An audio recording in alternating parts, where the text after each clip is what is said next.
Thank you for that kind of introduction. First of all,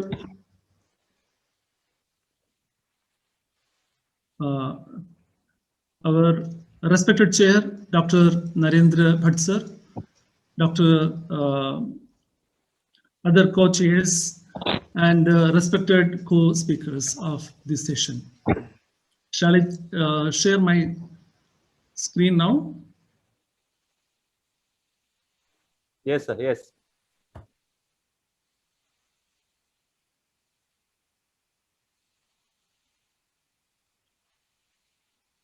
Okay. At the outset, I would like to thank once again to the organizers for inviting me to this mega event and giving an opportunity to take part in this scientific session. Today's my topic is an integrated approach to the non-alcoholic liver disease. First of all, this integration is a very effective and scientific thought of these organizations. I think that will help the whole humanity in different aspects. Not only the curing the disease, not only the more research aspects and more cost effective and better way of improvement of the quality of the life. In Ayurveda, we have observed the many areas where the Acharya has clearly mentioned, especially the Sushruta. I still remember the linings, sloka. Ekam shastram adhiyado na vidyat shastra nischayam tasmal bahushrudam shastram vijaniyat chikitsakaha. See the vision of our ancient Acharyas. They have clearly mentioned we should have an integrated approach by taking the good things from any other branches of the science, and we can make it applicable in a better way in our daily treatment and management processes. So with these few words, I would like to present my topic. But my senior professor, Dr. Vinay Kumar sir, already elaborated in detail about this topic. And Dr. Gopakumar also clearly mentioned all the treatment aspects in Ayurveda. So I have very few areas to cover, I think. But even though I'm just touching upon the whole aspect of this topic without boring further. So coming to the definition of this topic, non-alcoholic fatty liver disease is a condition defined by excessive accumulation of fat in liver in the form of triglycerides in the absence of excessive accumulation of alcohol or other causes of steatosis. This definition is clearly mentioning we have to rule out other causes of steatosis. And there should be an absence of excessive consumption of alcohol, a little difference from Dr. Vinay Kumar's definition, because the latest definition, which clearly mentioned the excessive consumption of alcohol, that is 21 units per week of alcohol consumption in men, and 14 units alcohol consumption in women per week is accepted. If it is more than these values, which is considered as an excessive consumption of alcohol. And there are other causes of steatosis has to be ruled out. The disease which ranges from simple steatosis, non-alcoholic steatohepatitis, and cirrhosis of liver. Epidemiological studies has clearly given the prevalence of non-alcoholic fatty liver disease worldwide that ranges from 6 to 35%, which is almost equal to what we are seeing in the general population in India, that is around 9 to 32%. It is associated with a higher prevalence in those with obesity, metabolic syndrome, diabetes mellitus, and prediabetes, and many other cardiometabolic conditions like hyperlipidemia. So coming to NASH, NASH is more frequently encountered in males and postmenopausal women.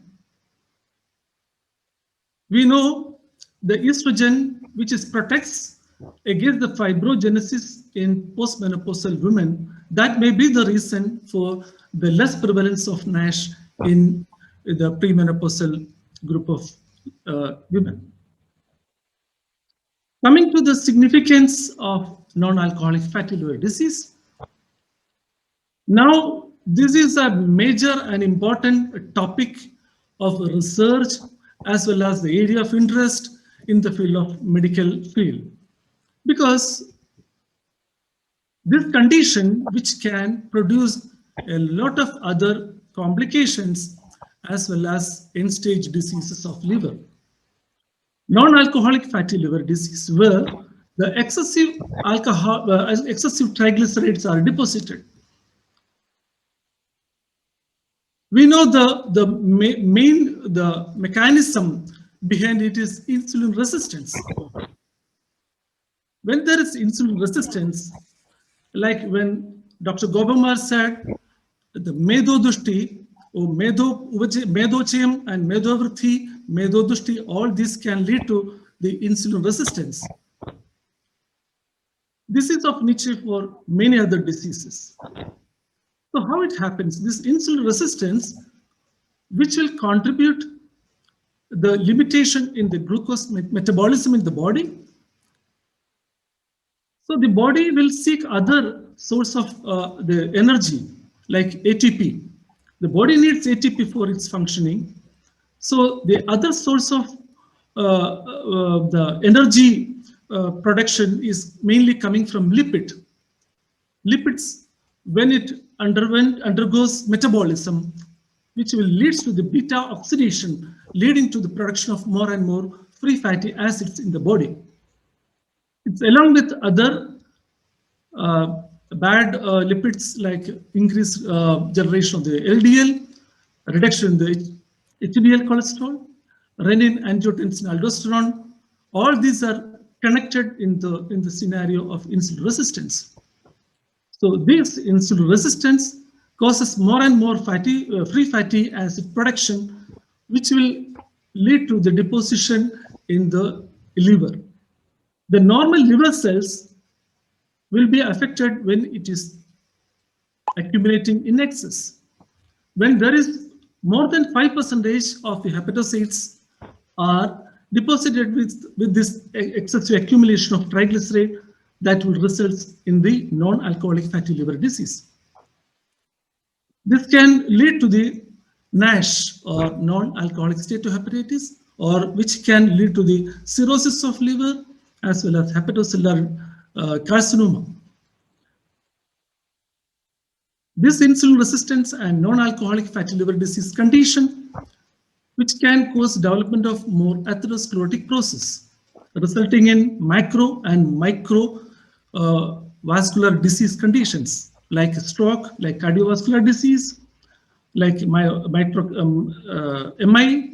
diabetic nephropathy, and diabetic retinopathy. Non-alcoholic fatty liver disease also can lead to the development of type 2 diabetes mellitus by the process of insulin resistance and other connected pathogens. So this is a clear picture of the non-alcoholic fatty liver disease and its pathogenesis. So here we can see the healthy liver by increased lipogenesis, which can lead to the increased deposition of the fat, especially the triglyceride, leading to the development of steatosis. This is commonly, this pathogenesis happens due to many ways, but there are many theories have been elucidated, but none of the theory is complete.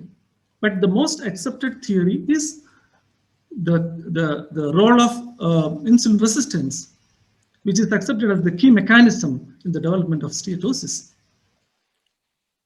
When there is another or second hit or another injury on these liver cells due to many inflammatory products like cytokines, TNF alpha, or even the free radicals or reactive oxidase species, which can lead to the development of NASH, which is a necrotic and inflammatory condition.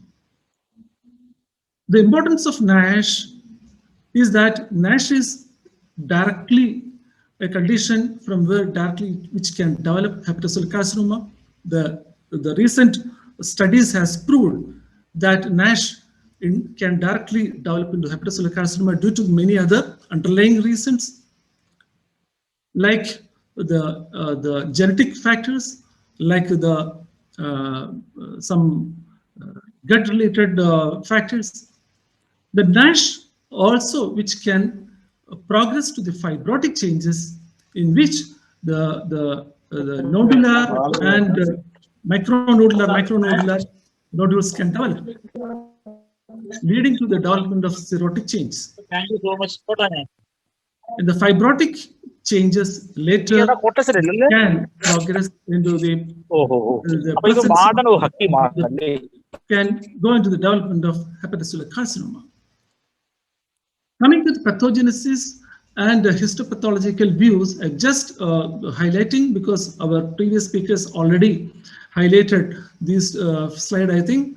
The simple hepatic steatosis or the fatty liver, that we can see the ballooning degeneration and mammillary bodies, and we can see here, this is very clearly the Dr. Gobumar has enlightened as the Medo Dushti or the Medo Bahulium, which can go into this stage.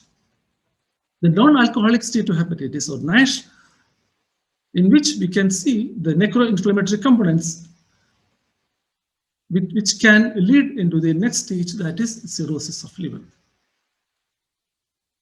There are many associated disorders like obesity, systemic hypertension, dyslipidemia, insulin resistance or over-diabetes, polycystic ovary syndrome, hypothyroidism, hypopituitarism, all these showing underlying the hormonal variations and insulin resistance. Symptoms in non-alcoholic fatty liver disease. In most cases, they do not have any specific symptoms. Sometimes it can manifest as vague symptoms like fatigue, malaise, and abdominal discomfort. Coming to biochemical changes, we can observe abnormal liver function test in most of the cases. But in the early stages of the disease, like only the simple steatosis stage, like non-alcoholic fatty liver disease, there will be a mild elevation of liver enzymes, but 80% of the patients will have a normal ALT or AST. In NASH patient, this number can increase, but in 10% of the cases, it may be normal. Another peculiar importance in this lab test is AST-ALT ratio will be less than 1. But in alcoholic hepatitis, this ratio will be more than 2. Another important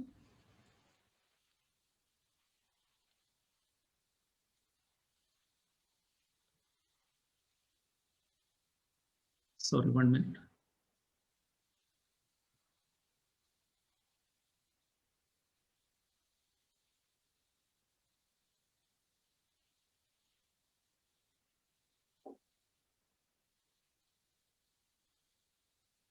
Yes, there is abnormal ferritin level we can see in some cases, but in the normal transferrin saturation level, we can always suggest there is a possibility of development of NASH.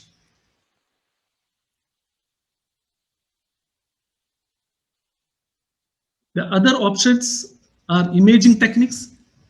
Ultrasonography has a very important role in the diagnosis of the fatty liver, which is one of the most commonly used imaging technique in the screening test of fatty liver.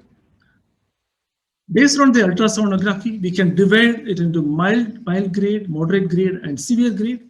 In mild grade, we can see the bright liver.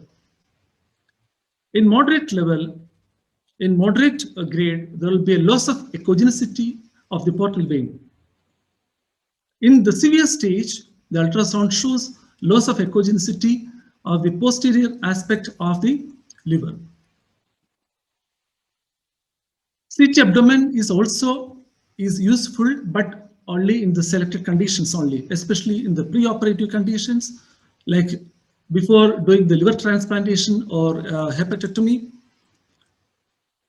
Usually, we have to check the attenuation of the other part of the liver parenchyma.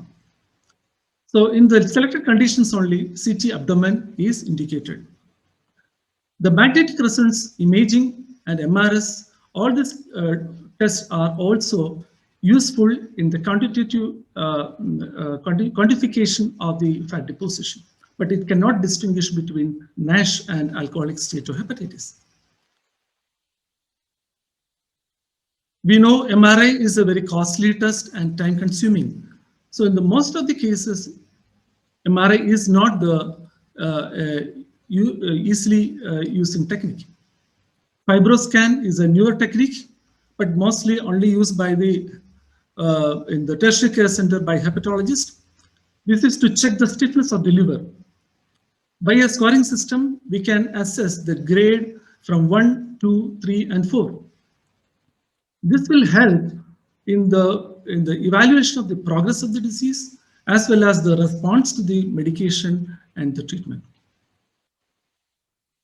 Coming to the liver biopsy, this is the most confirmatory and the gold standard investigation. It helps in the staging of the disease, but it is an invasive procedure, so it has some limitation. It can only done in specific centers and it needs some expertise. There are many many conditions where we can see fatty liver. These are the differential diagnosis of fatty liver: alcoholic liver disease, hepatitis B and C, Wilson disease, lipodystrophy, parenteral nutrition, abetalipoproteinemia, medications like amiodarone, methotrexate, tamoxifen, glucocorticosteroids, valproate, and antiretroviral drugs. Fatty liver can also seen in starvation, Reye syndrome, acute fatty liver of pregnancy, HELLP syndrome, inborn errors of metabolism, and drug-induced liver diseases. In the modern aspect also, the management is mainly focused on the insulin resistance. Insulin resistance is that is playing the major role in the pathogenesis. It also focuses on the oxidative stress. So these are the main two focus of the research in the field of alcoholic fatty and of non-alcoholic fatty liver disease. The goal is to reduce the histological features and to improve the insulin resistance and to reduce the enzyme levels. So the treatment options in the modern medicine, as of now, there is no single drug which clearly shows any good effectiveness in the treatment.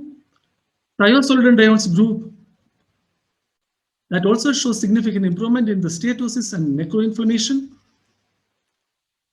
Rosiglitazone is one of the component on this group, but due to the cardiac side effects which has withdrawn from in the field, pioglitazone is nowadays using.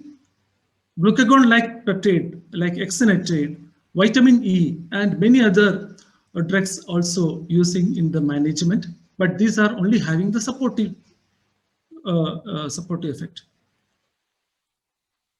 Weight reduction, that is one of the important the part of the management.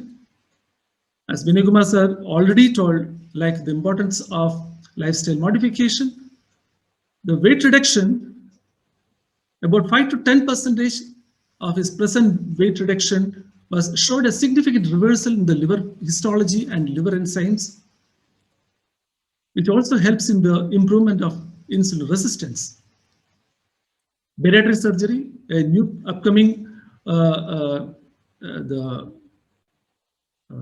new upcoming field, which also showed partial reversibility of the methylation of insulin signal genes, which is having an important role in the development of non-alcoholic fatty liver disease.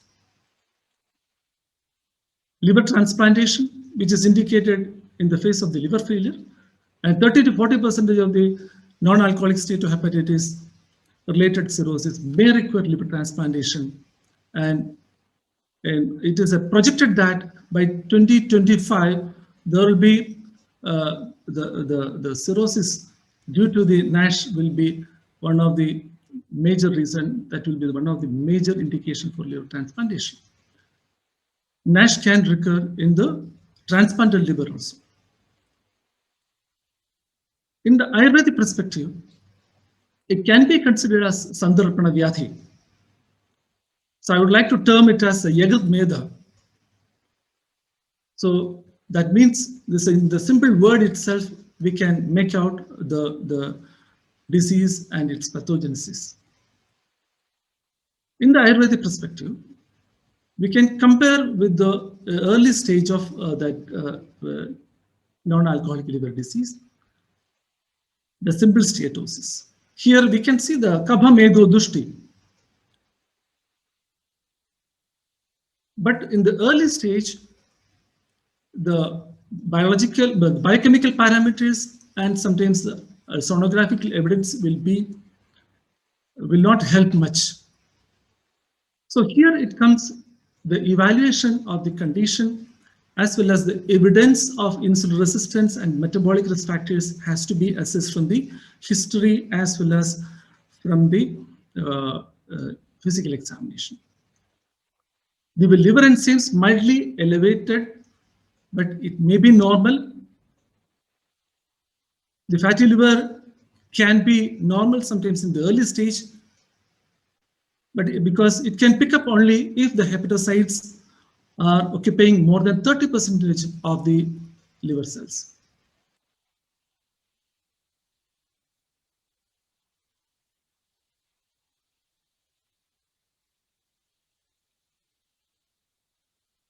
When the Pitta gets involved in the pathogenesis, because Pitta is the major dosha in this stage, because the Yagrat is in the Yagrat, Pitta is the major dosha.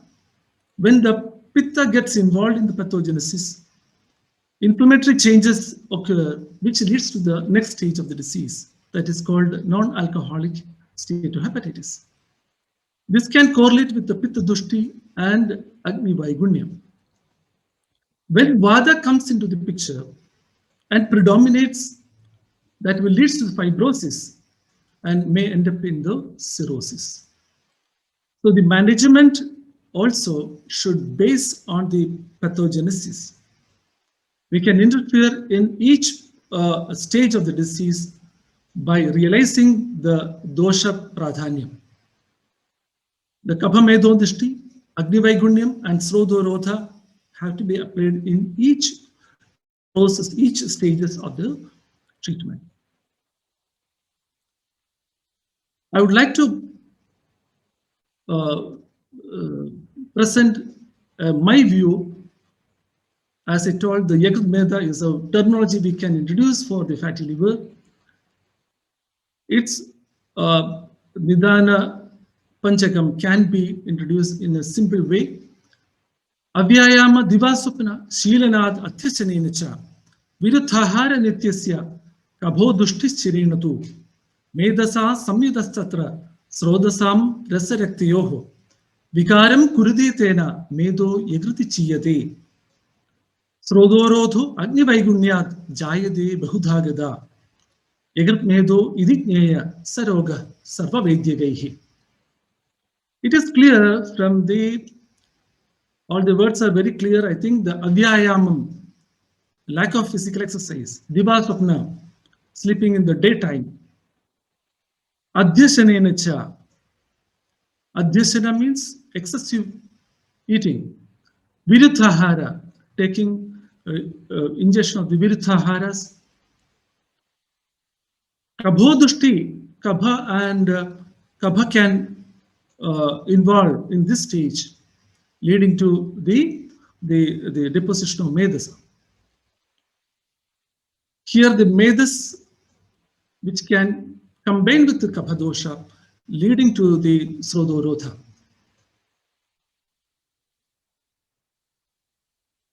So from this point of view, the treatment options are also very, very important. So approach to a non-alcoholic fatty liver disease in simple way I can highlight. But taking into consideration of our Ayurvedic evaluation by Dashavidha Pariksha and Nadi Pariksha, we have to consider each and every aspect of the patient.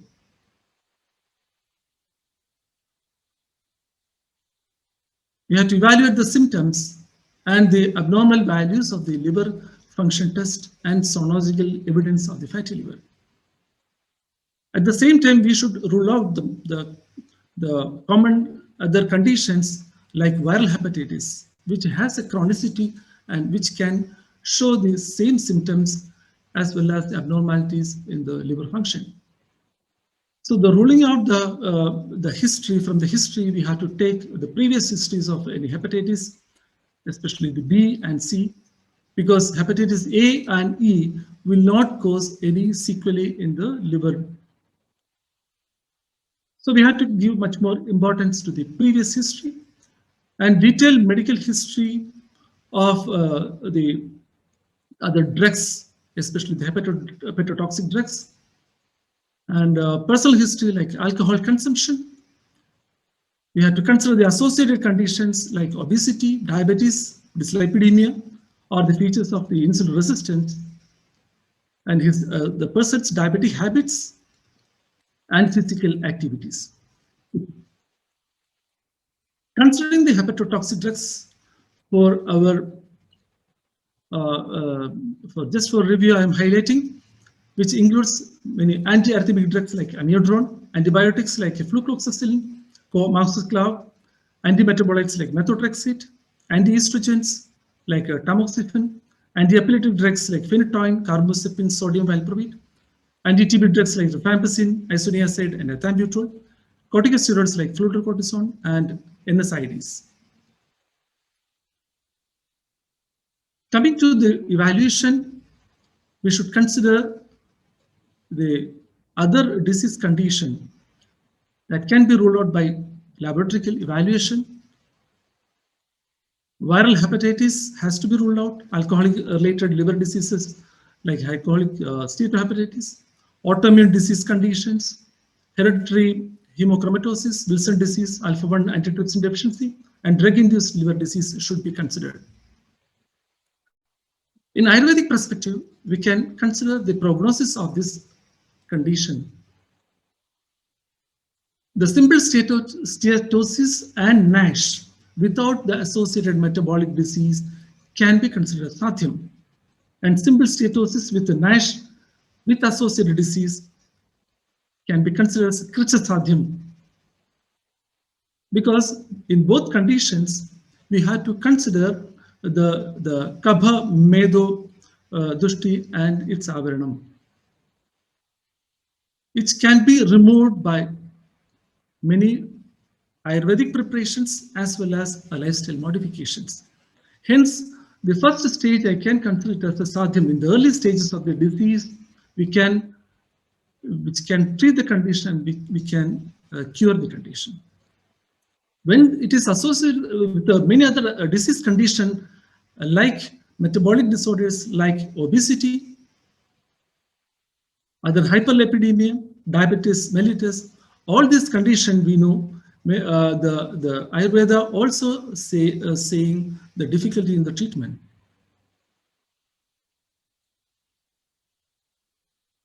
As we know, the diabetes mellitus, which is included in the Maharogas, Maharoga Sudustiraha, that we know.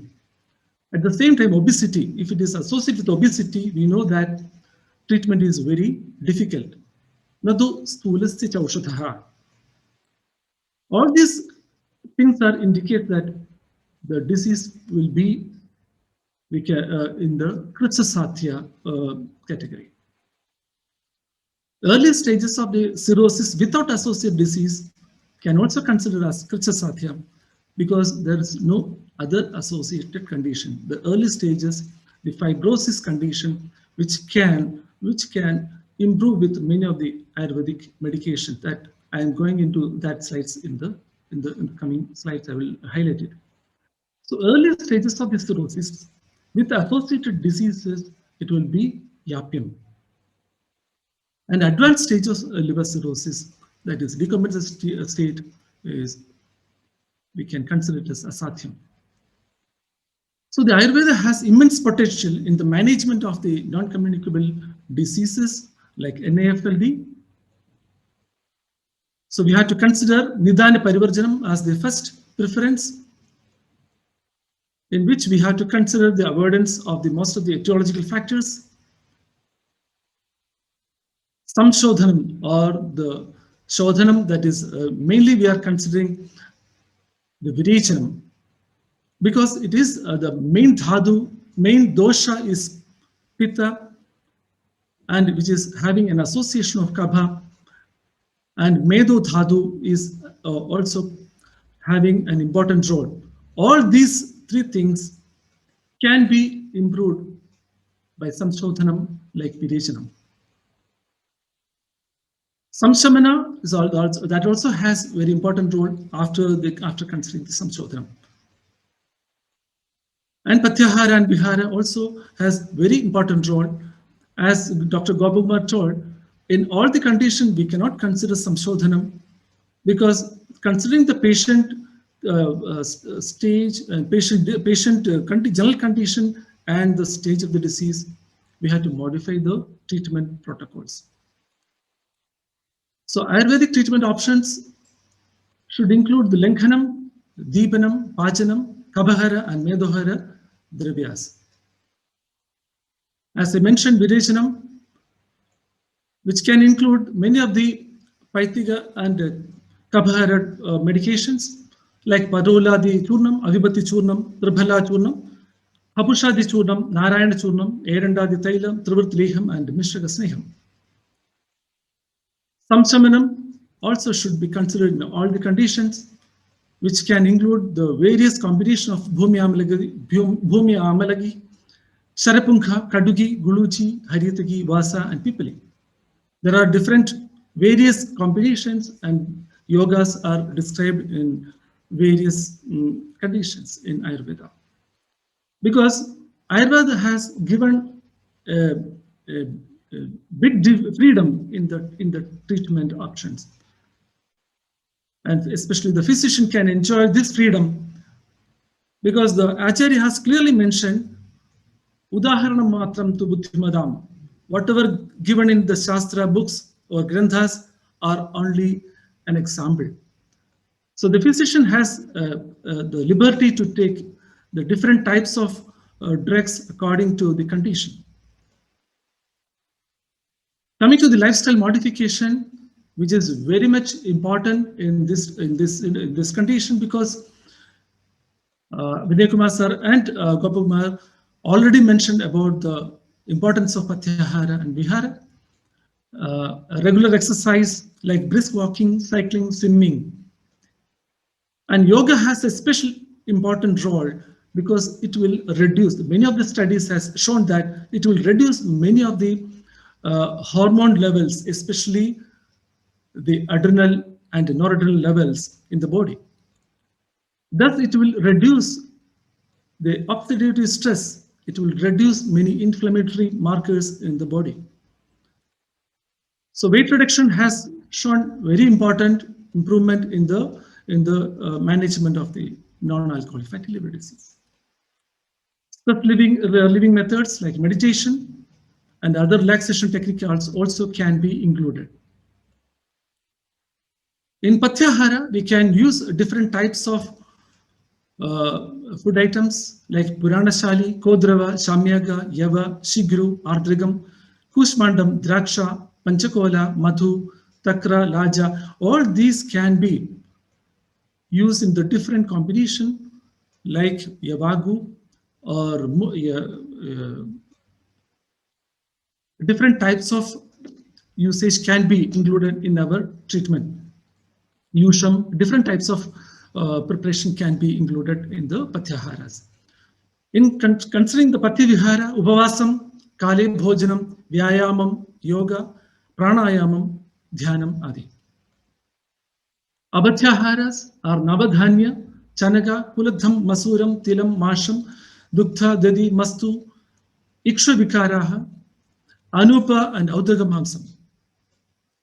Because Navadhanyam and Ikshavikara, many of these Abhatyaharas are also indicated in many other conditions, including Prameha. Junk foods like pizza, burger of the newer generation, carbonated sugary drinks, and fructose and trans fats rich processed food also should be avoided. Abhatya Vihara like Abhatyashanam, Vishamashanam, Agala Bhojanam, Divasapna Vegadharanam, sedentary lifestyles, irregular sleep pattern. We are seeing a lot of patients, those who are having the irregular sleep pattern, especially those who are doing the night shifts and everything, they have many complications, especially the lifestyle diseases. The one of the theory is that they can develop insulin resistance and they can reduce the insulin sensitivity, which will lead to many of the diseases, including diabetes mellitus. Also, the excessive angriness. Many of these, we can include many other factors also in this apatya condition. Herbal drugs. So I'm just going through the some important drugs which have shown some scientific methods by which it has presented in the PubMed. One of the major flavonoids, that is quercetin, which represent a family of naturally occurring polyphenolic compounds. It is present in the photosynthesizing cells. It is found in the fruits like apple, vegetables like onions. It has an excellent antioxidant and a potent scavenger of reactive oxygen species. Recent studies showed that amphiregulin EGFR signals are responsible for the inflammation and precancerous stage in liver. Thus, quercetin suppresses these signals. Silymarin is another lipophilic extract of milk thistle seeds, which is most commonly used in the modern treatment as well. And it has hepatoprotective, antioxidant, and anti-inflammatory effects on liver cells. Kadukyadi Churna is containing 5 drugs. It's a study which has conducted in Karnataka and is published in the Journal of Ayurveda and Integrative Medicine. Dr. Gangadhar sir already mentioned about this, which also the combination of these 5 drugs, all this has very important role in Pitta and Kapha and Medodushti. That has shown very important role in the resolution of the fibrotic changes as well as the resolution of the liver enzymes. Phyllanthus neruri is one of the most commonly used Ayurvedic medicine. It's also known as Bhumi Amaliki, everybody knows. It containing active components, ligands like phyllanthine and hypophyllanthine, and flavonoids, alkaloids, hydrosoluble tannins. Hepatoprotective action is very, very well narrated in many of these studies. It also has significant antioxidant and anti-inflammatory effect. Animal studies show that reduction in the reactive substances and enhancement of the antioxidant enzymes like glutathione peroxidase, glutathione S transferase, and superoxide dismutase and catalase. Use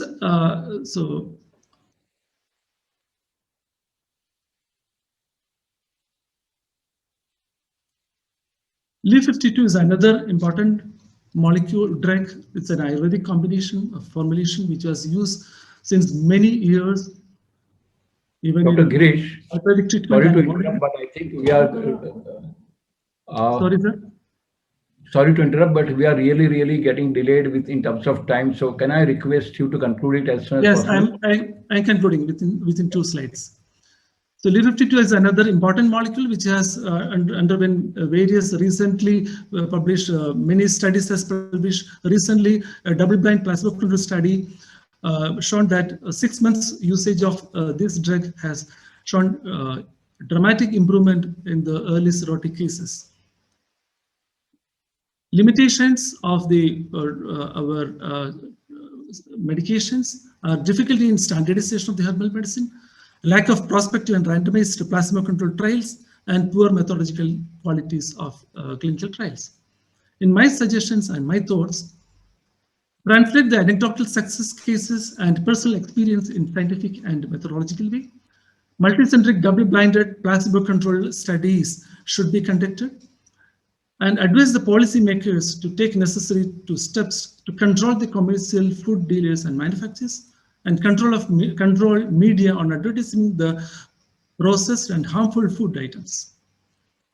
In take-home message, early detection of the condition, prevent the progression to the cirrhosis and liver failure and hepatocellular carcinoma, educate the patient and the family, effective treatment strategies to attain the goals, diet and weight reduction plans, and psychological support.